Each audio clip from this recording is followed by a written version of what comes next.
Hi everyone, Ashwath Damodaran value investor. ఆయన market గురించి కొన్ని ఆసక్తికర విషయాలు తెలిపారు. అవేంటో ఇప్పుడు చూద్దాం. ప్రపంచ ఆర్థిక వ్యవస్థ ప్రస్తుతం చాలా అన్సర్టనిటీలో ఉంది. అంటే భవిష్యత్తు ఎలా ఉండబోతుందో ఎవరికీ ఖచ్చితంగా తెలియదు. రెండవ ప్రపంచ యుద్ధం ముగిసిన తర్వాత ప్రపంచ ఆర్థిక వ్యవస్థ ఒక కొత్త క్రమంలో నడిచింది. ఉదాహరణలో అమెరికా ప్రధాన ఆర్థిక శక్తిగా ఎదగడం, గ్లోబలైజేషన్ పెరగడం, అంతర్జాతీయ వాణిజ్యం మరియు ఆర్థిక నియమాలు స్థిరపడటం. ఈ క్రమం దాదాపు 60 సంవత్సరాలు బలంగా కొనసాగింది. 2008లో వచ్చిన గ్లోబల్ ఫైనాన్షియల్ క్రైసిస్ కారణంగా ఈ స్థిరమైన క్రమం అండర్ స్ట్రెస్ గా మారింది.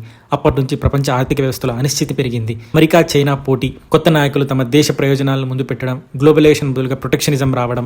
ఈ క్లిష్టమైన పరిస్థితిని అర్థం చేసుకోవడానికి దామోదరన్ స్టాక్ మార్కెట్ ఉదాహరణగా వాడారు. కొంతమంది నాయకులు టెస్లా లాంటి ఊహించలేని స్టాక్ గా ఉంటారు. మరికొంత నాయకులు అమెజాన్ లాంటి బలమైన రూత్లెస్ కంపెనీలా ఉంటారు. ఈ పోలికల ద్వారా ఆయన చెప్పదలుచుకున్నది, ప్రతి నాయకుడు వేర్వేరు శైలిని పనిచేస్తున్నారు. ఈ వైవిధ్యం వల్ల ప్రపంచం ఆర్థిక వ్యవస్థ అనిశ్చితిలోకి వెళ్తుంది. ఆయన యంగ్ ఇన్వెస్టర్లకి కొన్ని సూచనలు ఇచ్చారు. మీరు నిజంగా దీర్ఘకాలిక సంపద కోసం పెట్టుబడి పెట్టాలనుకుంటున్నారా, లేక త్వరగా డబ్బులు పొందే ట్రేడింగ్ చేయాలనుకుంటున్నారా అన్నది ముందుగా నిర్ణయించుకోండి అని చెప్పారు. పెన్ బ్యాగర్ వెతుకుతూ వెళ్లడం పెట్టుబడి విధానం కాదని హెచ్చరించారు. ముందుగా మీ కెరీర్ ద్వారా స్థిరమైన ఆదాయం సంపాదించాలి. అదే పెట్టుబడులకు పునాది అవుతుంది. భారతదేశంలో 80% మ్యూచువల్ ఫండ్ ఇండెక్స్ కన్నా తక్కువ రాబడి ఇస్తాయి. కాబట్టి ఎక్కువ మంది పెట్టుబడిదారులకు లో కాస్ట్ ఇండెక్స్ ఫండ్స్ ఉత్తమమైన మార్గమని సూచించారు. ఒక్క స్టాక్ లో ఎక్కువ మొత్తాన్ని పెట్టకూడదని, డైవర్సిఫై చేయాలని ఆయన సూచించారు. భారతదేశంలో పెరుగుతున్న ఆదాయంతో హెల్త్ కేర్ రంగంలో భారీ గ్రోత్ అవకాశం ఉందని ఆయన పేర్కొన్నారు. భారత పరిస్థితులకు సరిపోయే ప్రత్యేక హెల్త్ కేర్ మోడల్ ఉంటే అది నిజంగా ఒక 10 బ్యాగర్ అవుతుందని భావిస్తున్నారు. చిప్ మ్యానుఫ్యాక్చరింగ్ లేదా హార్డ్వేర్ లో భారతదేశం పోటీ చేయడం ఆలస్యమైపోయింది. కానీ ఏఏ ప్రొడక్ట్స్ అండ్ సర్వీస్ రంగం ఇంకా ఖాళీగా ఉంది. ఇక్కడ భారత్ పెద్ద పాత్ర పోషించవచ్చని ఆయన విశ్వాసం వ్యక్తం చేశారు. క్విక్ కామర్స్ గురించి ఆయన ఈ విధంగా చెప్పారు.